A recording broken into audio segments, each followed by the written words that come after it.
రెగ్యులర్గా ఇన్వెస్టర్స్ వస్తూ ఉంటారు. మన ఫాక్స్కాన్ చైర్మన్ వచ్చారు. వచ్చినప్పుడు ముఖ్యమంత్రి గారు ఆయనకు భోజనం పెట్టి లంచ్కి పిలిచారు ఇంటికి. పిలిస్తే ఆయన వచ్చి రాగానే ఆయన అన్న మాట, నేను కూడా ఏం చేశాను కావాలనంటే, ఆయన ఎయిర్పోర్ట్లో దిగిన తర్వాత నిజానికి కొంగరకలాన్ పోయారు.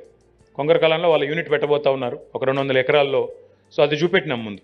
చూపెట్టి కావాలంటే కొంగరపల్లాన్ నుంచి మధ్యలో పివి నరసింహారావు ఎక్స్ప్రెస్ వే ద్వారా తీసుకొచ్చేయచ్చు ఏది ప్రగతి భవన్కి. కానీ కావాలని ఏం చేశానంటే, నేను అట్లా వద్దు, ఓఆర్ఆర్ అంతా తీసుకొని మన నానక్రామ్ కూడా మీద నుంచి మన కోయినూరు హోటల్లో వాళ్ళని పెట్టించి అక్కడి నుంచి ఆ దుర్గం చెరువు ఫ్లైఓవర్ మీదుగా ప్రగతి భవన్ తీసుకొచ్చాం. ఆయన రాగానే సీఎం గారితో అన్న మొదటి మాట, ఆయన లంచ్కి రాగానే సీఎం గారితో అన్న మొదటి మాట ఏంటంటే, ఆయన పెద్ద బృందంతో వచ్చారు, ఒక 15-20 మందితో వచ్చినారు. దిగంగానే నాకు అనిపించింది మొదటిసారి నా విజిట్ ఇది హైదరాబాద్కి. I was asking my colleagues and my colleagues were asking me, is this India, ఇది భారతదేశమేనా అని నాకు డౌట్ వచ్చింది అనే మాట ఆయన స్వయంగా చెప్తా ఉన్నాడు.